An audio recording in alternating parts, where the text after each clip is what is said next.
राजनीति शास्त्र पाठ संख्या 9 और इसका नाम है शांति। शांति जिसे अंग्रेजी में कहते हैं पीस, PEACE। पीस का मतलब खंड टुकड़ा भी होता है, लेकिन वहां स्पेलिंग अलग है। और यहाँ PEACE, पीस पीस मतलब होता है शांति। तो सबसे पहला प्रश्न आपके मन में होगा कि शांति क्या है, शांति का मतलब क्या होता है, शांति कहते किसे हैं। तो आप भी जानते हैं, मैं भी जानता हूं, पुस्तक भी वही बात लिखा है कि युद्ध का न होना, युद्ध का न होना क्या कहलाता है, शांति क्या है। तो युद्ध का मत न होना, लड़ाई का न होना, या किसी भी प्रकार का विवाद का क्या कहलाता है, शांति कहलाता है। अब प्रश्न है तो युद्ध क्या है, पूछेगा ना, युद्ध क्या है। बड़ी सुंदर उत्तर होगा शांति का, खुश रहिए, अंत, खुश रहो, शांति का अंत। दोनों का हो जाए तो यहां बैठ जाओ। शांति का अंत क्या कहलाता है, युद्ध कहलाता है। शांति का अंत क्या कहलाता है, युद्ध कहलाता है। कोई दिक्कत? अब सवाल है, युद्ध का न होना शांति, शांति का अंत क्या कहलाता है। और आप सभी जानते हैं विश्व का इतिहास युद्धों का इतिहास है, और इंसान इस युद्ध इसलिए करता है ताकि वह अपनी आकांक्षा को पूरा कर सके, अपने साम्राज्य को क्या कर सके, विस्तार कर सके। गलत किसे? आपको बता दें कि आप सभी जानते हैं 1914 ईस्वी से 1918 ईस्वी तक प्रथम विश्व युद्ध चला था। गलत किसे? 1914 में शुरू हुआ, 1918 में अंत हुआ। इसका नाम प्रथम विश्व युद्ध कई कारणों से दिया गया। एक कारण मैं बता रहा हूं कि इस युद्ध में संपूर्ण विश्व 2 खेमों में बट गया था, 2 टुकड़ों में बट गया था। अमीर देशों के समूह का नाम पड़ा था मित्र राष्ट्र, और गरीब देशों के नाम पड़ा था धूरी राष्ट्र या केंद्रीय शक्ति। गलत किसे? लेकिन इस प्रथम विश्व युद्ध के बाद अन्य इस प्रकार का युद्ध ना हो, इस प्रकार का अन्य लड़ाई ना हो, विश्व में शांति का माहौल कायम रहे। तो अमेरिका के एक राष्ट्रपति थे वुडरो विल्सन, पढ़ाया हूं। प्रथम विश्व युद्ध के समय अमेरिका के राष्ट्रपति वुडरो विल्सन, क्या नाम था, वुडरो विल्सन। ब्रिटेन के प्रधानमंत्री लॉयड जॉर्ज, और इस समय रूस में जार शाही था। क्या था, क्या नाम था, जार निकोलस द्वितीय। पढ़े होंगे आप लोग, मैं कुछ नया नहीं कह रहा हूं, भूल गए वो अलग बात है, लेकिन आप जरूर पढ़े क्लास 10 में।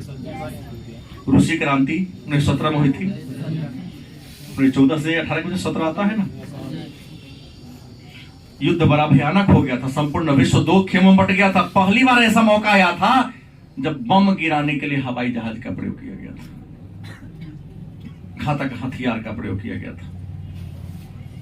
तो वुडरो विल्सन विश्व में शांति की स्थापना करने के लिए एक कार्यक्रम पेश किया था। नाम हमने पहले बता दिया हूं, 14 सूत्री कार्यक्रम।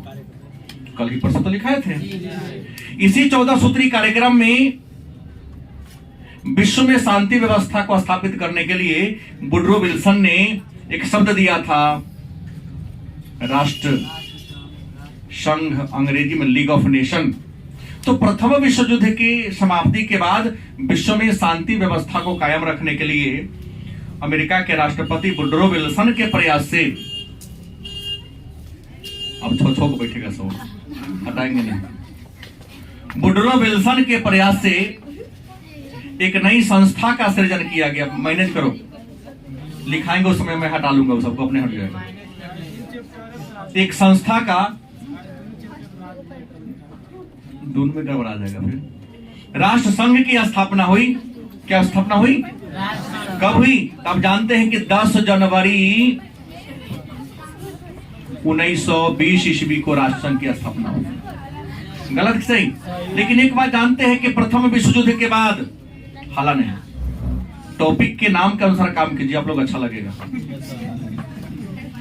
और बड़ा ही महत्वपूर्ण बात है इसमें, राष्ट्र संघ की स्थापना तो हो गई,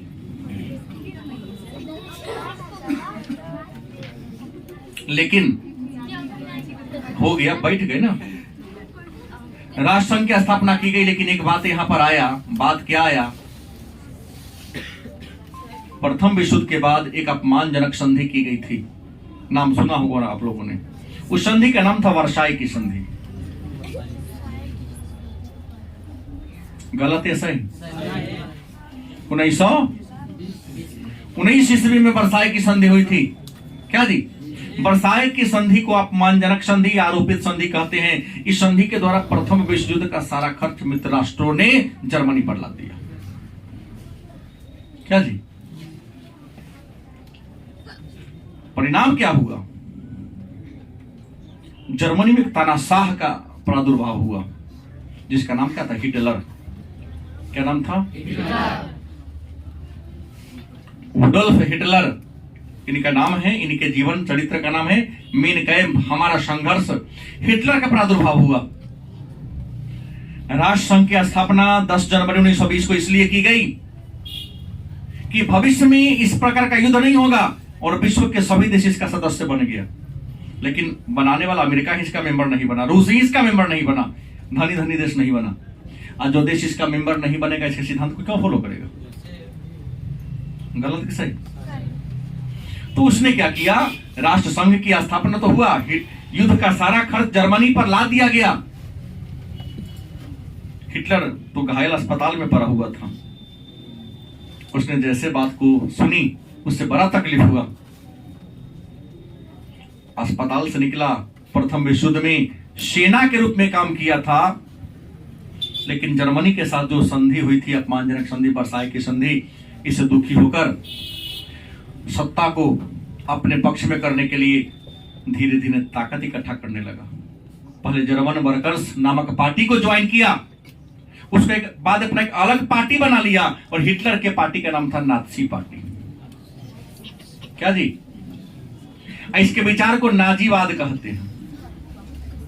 नारा थे एक राष्ट्र एक नेता। मंत्र विद्यालय में बोर्ड नहीं, हिटलर का फोटो हुआ करता था, पढ़ाया जाता था, युद्ध विश्वास करो, आज्ञा मानो, युद्ध करो। उसने देखा कि हम हारे इसलिए हैं कि यहूदियों ने हमको धोखा दिया है, तो 50,000 यहूदियों को हत्या करवा दिया था, बक्समन को देश से निकलवा दिया।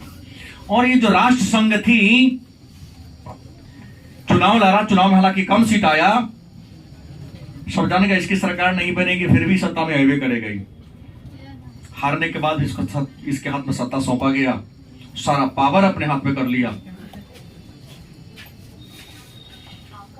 सारा पावर अपने हाथ में कर लेने के बाद राष्ट्र संघ के नीतियों को क्या करने लगा? न मानने लगा, मानना इनकार कर, इग्नोर कर दिया कि आपकी नीति को हम क्या करेंगे, नहीं मानेंगे। और वर्साई की संधि के द्वारा कह दिया गया था कि जर्मनी अपनी सेना का विस्तार नहीं करेगा, अधिक से अधिक 1 लाख सेना रख सकता है, पनडुब्बी नहीं बनाएगा, किसी देश पर आक्रमण नहीं करेगा। लेकिन हिटलर क्या किया? सत्ता को प्राप्त करने के बाद, ताकत को इकट्ठा कर लेने के बाद, इंग्लैंड का एक छोटा सा राज्य था, उपनिवेश पोलैंड, 1939 में क्या कर दिया? पोलैंड पर हमला बोल दिया। और पोलैंड पर हमला बोला और राष्ट्र संघ के कानून को मानने से क्या कर दिया? इनकार कर दिया। वर्साई की संधि पत्र को फाड़ दिया। परिणाम क्या हुआ? 1939 से 1945 तक दूसरा विश्व युद्ध प्रारंभ हो गया। दूसरा विश्व युद्ध 1939 में शुरू हुआ, खत्म कब हुआ? 1945 में खत्म हुआ। गलती किसे? लड़ाई तो चला, यहां भी संपूर्ण विश्व दो गुट में बट गया। धनी देशों के समूह का नाम था मित्र राष्ट्र, और गरीब देशों के समूह का नाम क्या था? थोड़ी राष्ट्र या केंद्रीय शक्ति। इस लड़ाई में भी मित्र राष्ट्र जीत गया और थोड़ी राष्ट्र क्या हो गया? हार गया। लेकिन इसी लड़ाई में जापान, जो एशिया महादेश का देश है, पराया हो एशिया महादेश के पूरब में है, छोटा सा देश, थोड़ी राष्ट्रों का साथ दिया था। अमेरिका ने जापान पर किसने? अमेरिका सेकेंड वर्ल्ड वॉर के समय 6 अगस्त 1945 को और 9 अगस्त 1945 को 2 परमाणु बम गिराया। पहले का दिन जो बम गिराया उसका नाम था लिटिल बॉय। क्या नाम था? 6 अगस्त 1945 को जो परमाणु बम फटका, उस परमाणु बम का नाम था लिटिल बॉय, छोटा बच्चा। क्या जी? और 9 अगस्त को जो गिरा उसका नाम था फैट मैन, मोटा आदमी। गलत सही?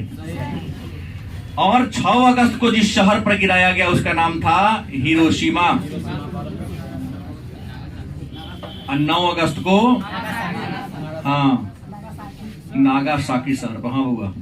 कितना देर में बम गिरने के बाद फट गया? बम तो गिरा, उसको मिनटों नहीं लगा। कितना समय तो लगा था? हाँ लगा था, वो ध्यान पूरा स्पष्ट नहीं बता सकता, कुछ ही मिनटों नहीं लगा था, लेकिन 44 सेकेंड। उसके पास तो कोई पावर था नहीं कि घेर लेता। फटा, वहां का टेम्परेचर कहता है दोनों सारा का टेम्परेचर 1.5 लाख डिग्री सेंटीग्रेड हो गया था। क्या जी बात नहीं? 1.5 लाख डिग्री टेम्परेचर हो गया था। इंसान को पिघलने के लिए मिनटों नहीं चाहिए, मिनटों से कम में 1350-1400 डिग्री पर तो लोहा पिघल के पानी बन जाता है। 1.5 लाख डिग्री सेंटीग्रेड हुआ कि इंसान कैसे जिएगा? परमाणु बम में गोली नहीं होता कोई मर जाएगा, गर्मी होती है। उस गर्माहट से इंसान, कुछ लोग तो इतना कर अचानक पोखरा में, नदी में, समुद्र में कूदने का प्रयास किया, जहां कूदा तो फुटबॉल बन गया पिघल के। पानी इतना गर्म था कि गोल हो गया इंसान। अब हुआ कि इस प्रकार की बात हुई, राष्ट्रसंघ फेल हो गया। तो सेकेंड वर्ल्ड वॉर के समय अमेरिका के राष्ट्रपति थे फ्रैंकलिन डी रूजवेल्ट। क्या थे? ब्रिटेन के प्रधानमंत्री विंस्टन चर्चिल, और सोवियत संघ के, रूस के जो प्रधानमंत्री थे उनका नाम था स्टालिन। कौन था? क्योंकि 1924 से 1953 ईस्वी तक बढ़ जा स्टालिन रूस के क्या रहे? प्रधानमंत्री के पद पर रहे। अब यहां ये बात हो गई, तीनों व्यक्ति थे इस समय। फ्रैंकलिन डी रूजवेल्ट सोचा कि प्रथम विश्व युद्ध से ज्यादा घातक हो गया सेकेंड वर्ल्ड वॉर, क्योंकि प्रथम में तो परमाणु बम नहीं गिरा था, सेकेंड में तो परमाणु बम गिर गया। तो अब एक ऐसी संस्था की स्थापना करनी पड़ेगी जो क्या हो? ताकतवर हो। राष्ट्रसंघ काहे असफल हो गया? क्योंकि इसके पास ताकत, सेना अपना नहीं था, इसके पास पैसा नहीं था, सदस्य देश के पर ही निर्भर था। तो भविष्य में अब तीसरा का वर्ल्ड वॉर ना हो, यही करने के लिए 24 अक्टूबर 1945 को राष्ट्रसंघ की जगह पर राष्ट्रसंघ से ज्यादा ताकतवर एक संस्था का गठन किया गया, अंतर्राष्ट्रीय संगठन का गठन किया गया, जिसका नाम है संयुक्त राष्ट्र, अंग्रेजी में UNO, यूनाइटेड नेशन ऑर्गेनाइजेशन। 24 अक्टूबर 1900। उद्देश्य क्या था? तो विश्व में शांति व्यवस्था को स्थापित करना। लेकिन यहां देखो, लड़ाई यहां भी हुआ, शांति के लिए यूएनओ बना, लड़ाई यहां भी हुआ, शांति के लिए राष्ट्रसंघ बना। लेकिन जैसे सेकेंड वर्ल्ड वार हुआ, यूएनओ की स्थापना हो गई कि भविष्य में अब कभी लड़ाई उड़ाई न होगा, लेकिन उस भयंकर वो लड़ाई छिड़ गया। 1945 में सेकेंड वर्ल्ड वार खत्म हुआ और यहीं पर एक और बहुत बड़ा लड़ाई शुरू हो गया। नाम सुने होंगे आप लोग, नाम था शीत युद्ध, कोल्ड वार। क्या जी? 1945 से लेकर 1990 ईस्वी तक चला। कोई बात नहीं, 12वीं में ही इसको 45 पढ़ाऊंगा, खत्म हुआ। अब प्रश्न कि शीत युद्ध है क्या, कोल्ड वार है क्या, ये हुआ क्या है? तो देखो, ये शीत युद्ध है ना, जिसको अंग्रेजी में कहते हैं कोल्ड वार, हमारे सामने तो इतने महापुरुष बैठे हुए हैं, अगर बिना बताए बोल रहे कि कोल्ड वार क्या है, एक से एक ससवी लोग है कहना शुरू कर, ठंडी के महीने में जो लड़ाई हुआ है उसे क्या शमशेर खान, गलती की सही बात था? वैसा बात नहीं। शीत युद्ध है क्या? देखिए, शीत युद्ध एक विचारों का युद्ध है। कैसा युद्ध है? विचारों का युद्ध है। इस युद्ध में लड़ाई अस्त्र शस्त्र से नहीं होता है, बातों ही बात में। हम तुमको नीचा दिखाएंगे, तुम हमको। नेता से कहना पत्र करता है। नेता जब चुनाव में, देखिए ना, अभी चुनाव का समय है, उसको फलानमा बर्बाद कर दिया नगर निगम को, तो कहता फलानमा ये किया, हमको तो हम ही करेंगे। कुछ नहीं करेगा, जीत जाने के बाद वही करेगा जैसे ओवर पॉल भरेगा। 14 दिन खूब गोर लगेगा और 4.5 गोर लगवाएगा। गलती बोल रहा हूँ, बात तो इसे सही बोल रहा हूँ ना। तो प्रश्न है कि 1945 में एक युद्ध शुरू हो गया जो 90 तक चला। नाम क्या था? शीत युद्ध। शीत युद्ध है क्या? तो शीत युद्ध के विचारों का युद्ध है, जिसमें लड़ाई अस्त्र शस्त्र से, बातों ही बात में एक देश दूसरे देश को नीचा दिखाने का प्रयास करता। कहो कि लड़ाई केकरा केकरा बीच हुआ? तो लड़ाई लिए में दोनों दोस्त के बीच हुआ था। एक था अमेरिका,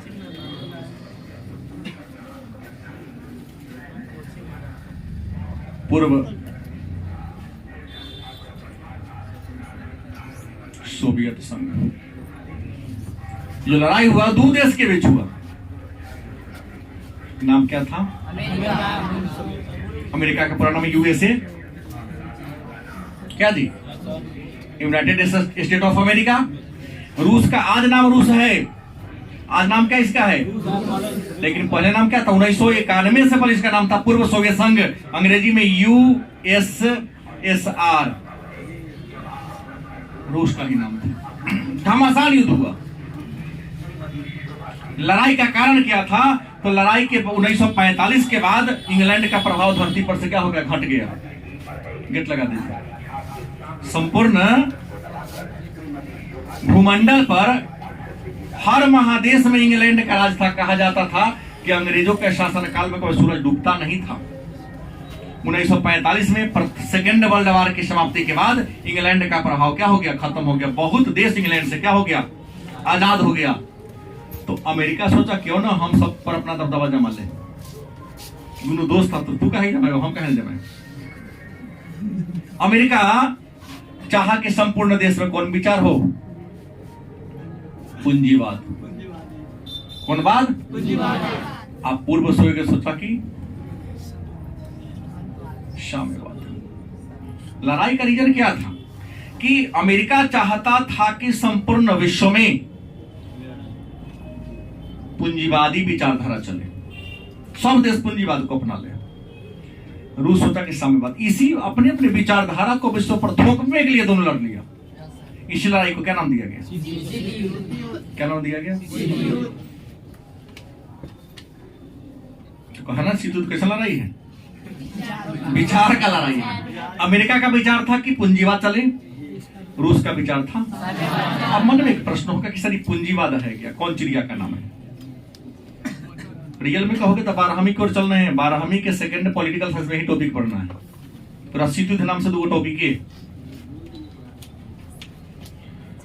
पूंजीवाद क्या है? तो पूंजीवाद वैसा विचार है जिसमें उत्पादन के सभी साधनों पर केवल और केवल पूंजीपति का अधिकार होता है। पूंजीपति इसमें किसी वस्तु का उत्पादन, उसके कीमत का निर्धारण अपन लाभ को ध्यान में रख के करता है। आम जनता के सुख दुख से उसको कोई मतलब क्या कहेंगे? तो केवल का पैसा वाला था, सोचा कि यही विचारधारा चले। रूस कहा कि नहीं, उत्पादन के सभी साधन पर राज्य का अधिकार हो, राज्य तय करेगा किसको क्या देना है। क्योंकि अमीरी गरीबी का खाई अगर मिटाना है तो पूंजीवाद नहीं साम्यवाद को लेकर चलना, यही दोनों को हो गया। लड़ाई इतना तेज हो गया कि माहौल ऐसा बन गया कि थर्ड वर्ल्ड वार हो जाएगा। क्योंकि परमाणु बम बनाने वाला विश्व का पहला देश अमेरिका, दूसरा का देश कौन? रूस। 1949 में रूस ने परमाणु बम बना लिया। आज विश्व में सबसे अधिक परमाणु बम के ग्रुप पास है तो रूसी के पास। देख रहे हो, आज लगभग साल पूर्व जा रहा है, कुछ दिनों महीना बाद। मतलब विश्व का अंदर से अमेरिका साथ दे रहा है यूक्रेन को, जान लो। तो जेलेंस्की की औकात नहीं है, और सही पुतिन कहता है विश्व के किसी देश की औकात नहीं कि रूस को मिटा दें। रूस के मिटने का मतलब विश्व को मिट जाना। क्या जी? रूस के मिटने का मतलब क्या है? जैसे पाकिस्तान ने धमकी दिया 1999 में, मैंने बेटा ने बाप को धमकी दिया कि हमारे शत्रु हमको कमजोर ना समझे, मौका मिलेगा तो हम परमाणु बम पटक देंगे। दुर्भाग्य कहो पाकिस्तान के लिए, उस समय भारत के प्रधानमंत्री अटल बिहारी वाजपेयी। एक गुरु से खतरनाक उन्होंने कहा, everything is fair love and war, हर कुछ जायज है युद्ध और प्रेम में। हम तो मान लिए बिहार इंडिया का 2 करोड़ आबादी गया, तुम फेंकेगा तो 2 करोड़ जाएगा, लेकिन कल होकर के विश्व के मानचित्र में पाकिस्तान ही नहीं रहेगा। क्योंकि भारत की परमाणु नीति है कि पहले हम पहल नहीं करेंगे, यदि तू चला दिया तो हम बकसबो नहीं करेंगे। तुम्हारे पास चाइनीज है, उड़ेगा कि न उड़ेगा कोई गारंटी नहीं। 5 टन क्षमता के, मेरे पास 15 टन क्षमता की ब्रांड है। इंडिया के ब्रांड की तुम गारंटी ले सकते हो? हेलीकॉप्टर खरीद लिया था पाकिस्तान चाइना वाला, चढ़ के उड़ाने के उड़वे नहीं किया। गलत है कि सही रिपोर्ट है? हाँ, हेलीकॉप्टर खरीदा कि चढ़ के उड़ेंगे, उड़वे नहीं किया। दुकान तक ही गारंटी उसकी होती है, दुकान के बाद नो गारंटी।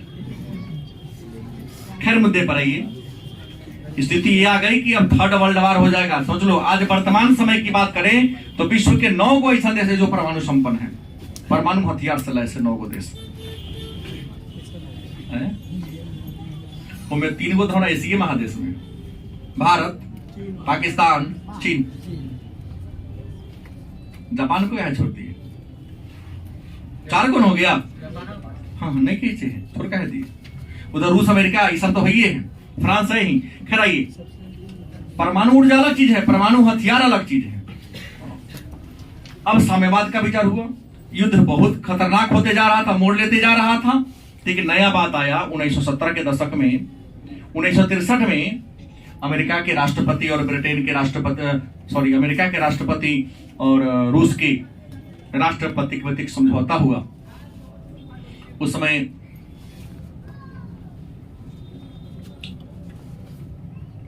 ये केवल स्टालिन की मृत्यु हो चुकी थी, और स्टालिन के मरने के बाद इनका उत्तराधिकारी आए थे जिन्होंने डी स्टालिनीकरण की नीति अपनाया था। ख्रुश्चेव बने थे, राष्ट्रपति के पद पर आए थे। तो ख्रुश्चेव थे और अमेरिका के राष्ट्रपति के मोबाइल पर, फोन पर बात हुई थी, समझौता हुआ था। उस समझौता को हॉटलाइन समझौता कहते हैं। हुआ कि हम दोनों इतना दिन से लड़ रहे हैं, पूरे विश्व की अर्थव्यवस्था तहस नहस होती जा रही है, कुछ शांति लाइए। तो वार्ता के बाद 1970 के बीच में तनाव शैथिल्य की स्थिति आई थी। हर साल 12वीं में एक प्रश्न ये हमेशा आते रहता है, विवाद का मुद्दा रहता है कि तनाव शैथिल्य कब आई। टॉपिक 11 का है, पुस्तक 12 में है। इस बार मैं गेस किया था, लड़का से टेंशन में गेस में है, मेरा जो टेस्ट लिया उसमें है। कुछ लड़का 60 के बाद, दशक के बाद मार ले, कुछ लड़का 70 के बाद मार ले। किताब में क्या लिखा है? 1970 के बाद क्या जी, तनाव शैथिल्य की स्थिति आई। माने विवाद में थोड़ा सा कमजोरी आया। लड़ेंगे लेकिन ठंडा ठंडा के पानी पी पी के लड़ेंगे। लगातार पछड़ा पछड़ी खेलेंगे तो दिक्कत होगा ना। तनाव शैथिल्य की स्थिति आई, इस सब बात लड़ाई चलता रहा और लड़ाई चलते चलते लड़ाई 1991 में तब यह शीत युद्ध रुका जब यूएसएसआर कितने खंडों में 15 भागों में टूट गया। तो रूस का 15 भागों में बट जाना, टूट जाना सोवियत रूस का विघटन कहलाता है। अमेरिका ने यहाँ कई चाल चली थी। रूस एक विश्व का ऐसा देश है जहां पर अनेक जाति, अनेक भाषा, अनेक संस्कृति, अनेक परंपरा, अनेक विचार के लोग रहते हैं। लेकिन स्टालिन जब राजा बना था तो उसने रूसीकरण की नीति अपना लिया था। कहा था अगर रूस में रहना है तो रूसी भाषा, रूसी संस्कृति, रूसी कल्चर फॉलो करना पड़ेगा। और उस समय वहां रूस में एक स्लाव जनजाति की आबादी ज्यादा थी, जो अलग होना चाहता था। अमेरिका उसको आगे तथा पेट्रोल छिड़क दिया। क्या जी, ये जो आज लड़ रहा है यूक्रेन, रूसी का नहीं हिस्सा था। अरे भाई 1991 में अलग हुआ है, 15 को देश अलग हुआ, फिर भी आज रूस विश्व का सबसे बड़ा देश है। 1991 में से कई देश अलग हुआ, 15 को देश अलग हो गया, फिर भी आज रूस विश्व का क्या है, सबसे बड़ा देश है क्षेत्रफल के दृष्टि से। वहां 11 को टाइम जोन है, इंडिया में क्यों टाइम जोन है, और टाइम जोन में समय का डिनोट करने वाला एक रेखा है। रूस का ही कह दे कि रूस के पश्चिमी हिस्सा के लोग जगते हैं, क्या ब्रश ब्रश करके नाश्ता पानी चाय होगा, तब पूर्वी हिस्सा के लोग बिछौना पर सोने जाता है। इतना बड़ा देश है? 12 घंटा कम है, उससे ज्यादा का डिफरेंस है, 14-15 घंटा का डिफरेंस है पूर्वी और पश्चिमी सीमा के। जैसे भारत के पूर्वी राज्य और पश्चिमी राज्य में 2 घंटा का डिफरेंस है, वही रूस में क्या है, ज्यादा है। तनाव से लाया। इतना बात पढ़ने के बाद एक ही मुद्दा पर हम लोग आए हैं, एक मुद्दा पर आए हैं कि यह मुद्दा आया कि शांति का मतलब क्या होता है। बैठो पहले। शांति का मतलब क्या होता है? तो किसी प्रकार का संघर्ष का न होना क्या कहलाता है? बड़े स्तर पर युद्ध का विरोध करना, युद्ध का परित्याग कर देना क्या कहलाता है? शांति। लेकिन एक कुछ विद्वान हैं, एक विद्वान है जिनका नाम है टीएच ग्रीन। टीएच ग्रीन, जिन्होंने कहा युद्ध क्रूर अनिवार्यता है।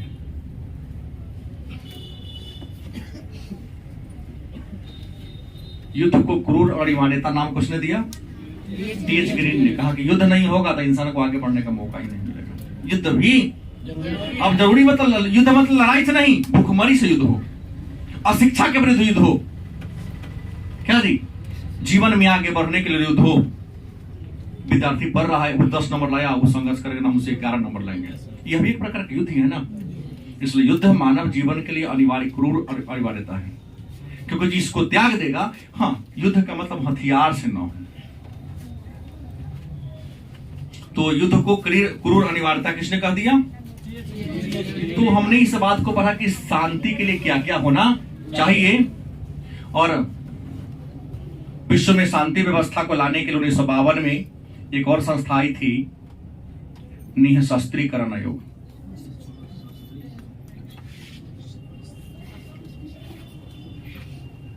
कहा था अगर संसार में रियल में शांति की स्थापना करना है तो देखो, कहने के लिए अगर सब चीज कहा जाए, लड़ाई का रीजन क्या है? देह में ताकत थोड़ी ना है। आज लोग इस टाइगर के बल पर भोगा रहा है। कहा निःशस्त्रीकरण आयोग में कहा गया कि दुनिया में अगर युद्ध का अंत करना है तो जितना थी देश में हथियार रख ले, हथियार को नष्ट करो। क्या जी, न हथियार रहेगा, न युद्ध के लिए तुम्हारे मन में विचार आएगा। और जब युद्ध नहीं होगा तो मानव सभ्यता का बहुत तीव्र गति से क्या होगा, विकास होगा। क्योंकि आज चाहे भारत हो, चाहे पाकिस्तान हो, चाहे चीन हो, अपने देश की सुरक्षा पर जितना खर्चा कर रहा है बम गोला खरीदने में, उतना पैसा अगर देश के गरीब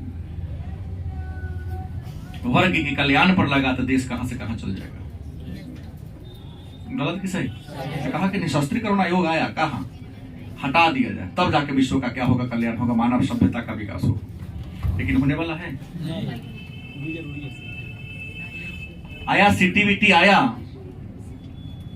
1995 ईस्वी में एक आया कॉम्प्रिहेंसिव एंड ट्रीटी। विश्व के जो परमाणु संपन्न 5 देश हैं, उसने कहा कि सभी देश के ऊपर सिग्नेचर करना होगा कि हम भविष्य में कोई परमाणु बम क्या करेंगे, ना बनाएंगे। कई देश ने सिग्नेचर कर दिया। भारत के पास भी कागज आया कि सिग्नेचर कीजिए कि हम भविष्य में परमाणु बम क्या करेंगे। इंडिया तो 74 में पहला बार परमाणु बम बना लिया था, दिखाया नहीं था किसी को। भारत ने पहला परमाणु परीक्षण कब किया? 1900। और भारत में परमाणु परीक्षण कहां से होता है?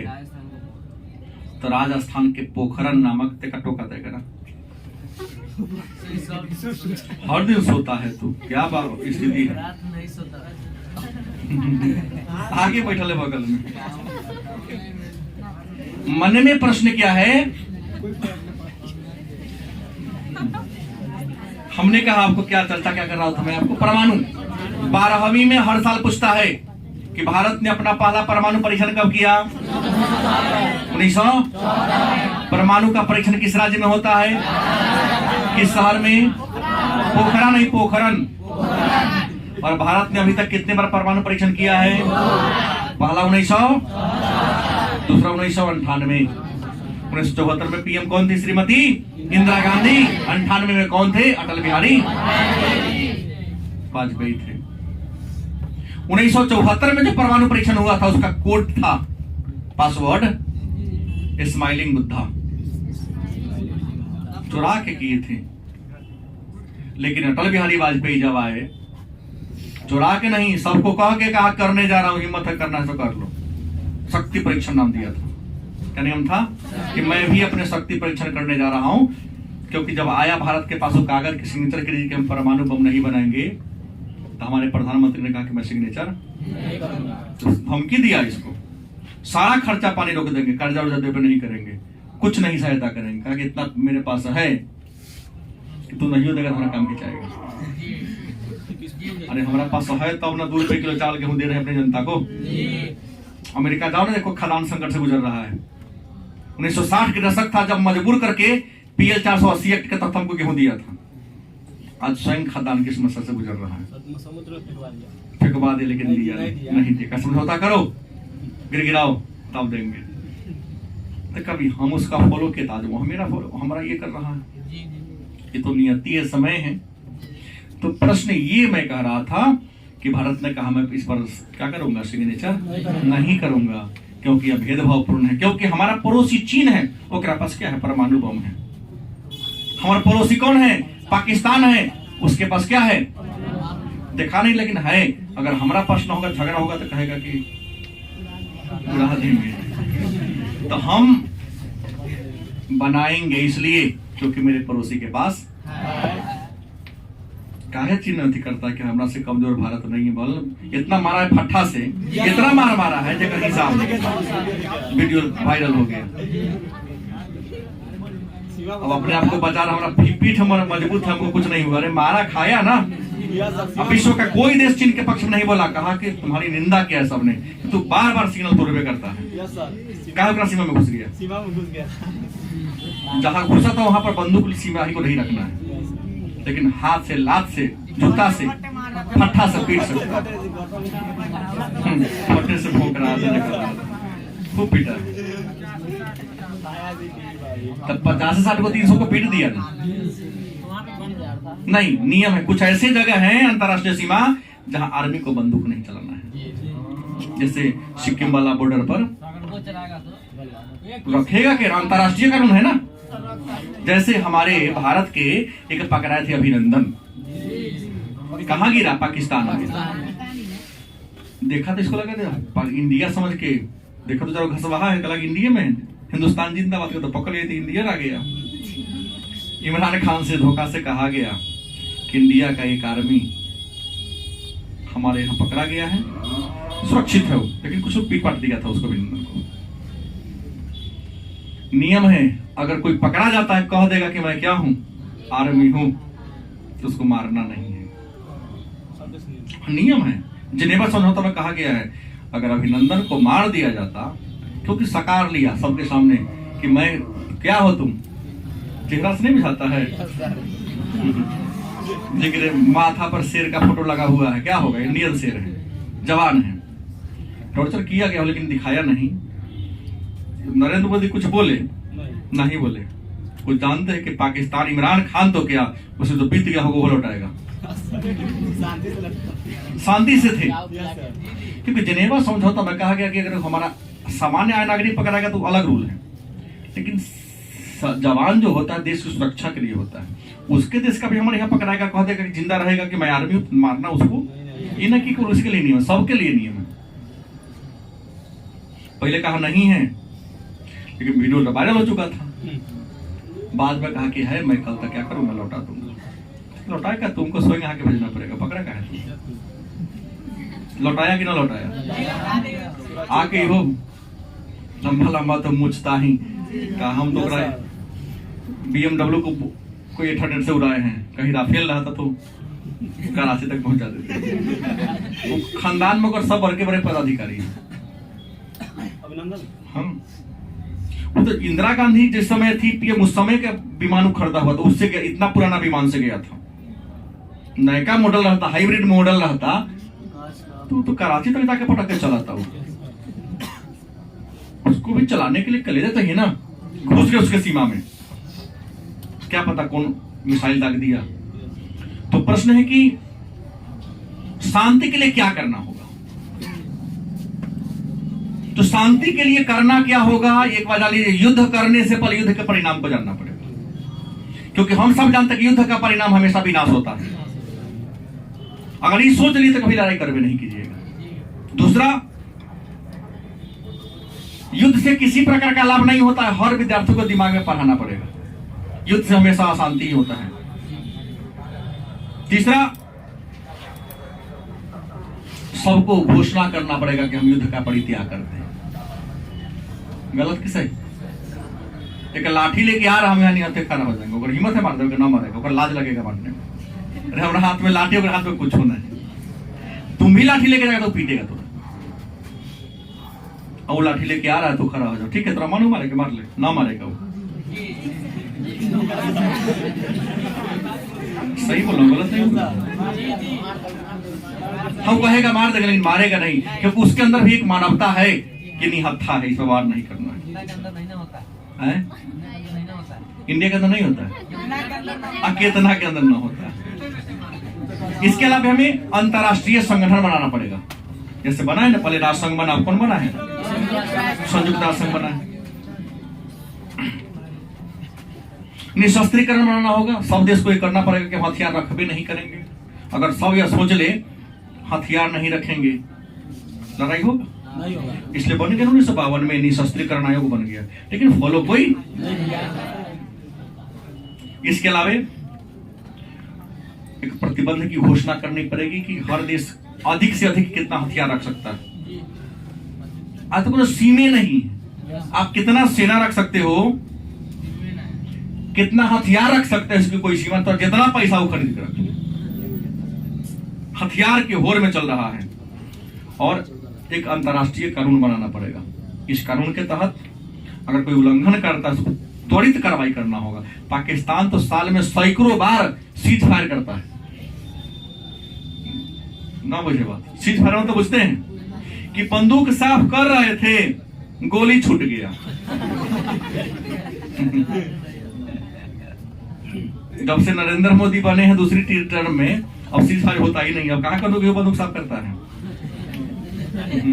तो पहले सीज फायर बहुत होता था।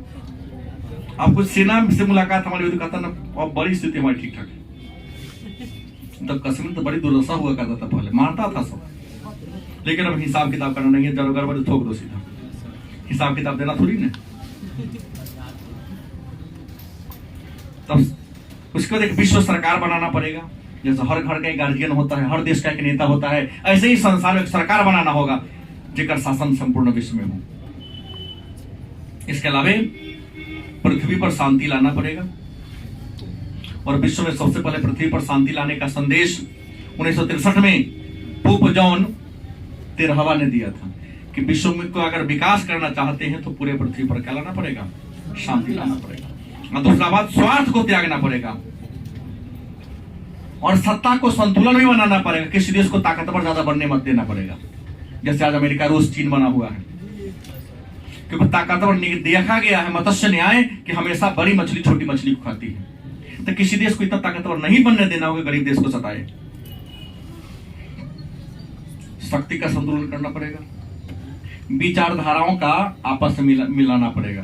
किसी की विचारधारा को बहुत आगे नहीं ले जाना पड़ेगा, क्योंकि यहाँ विचारधारा की लड़ाई हो गया। अमेरिका ने कहा पूंजीवाद फैलाएंगे, रूस ने कहा साम्यवाद फैलाएंगे। तब ना 45 साल तक लगातार संसार चलता रहा। तो इन बातों को करके आप शांति ला सकते हैं, मतलब हथियार के होर को बंद करके और युद्ध के परिणाम क्या होगा ये सोच करके लेंगे तो भविष्य में कभी लड़ाई नहीं होगी।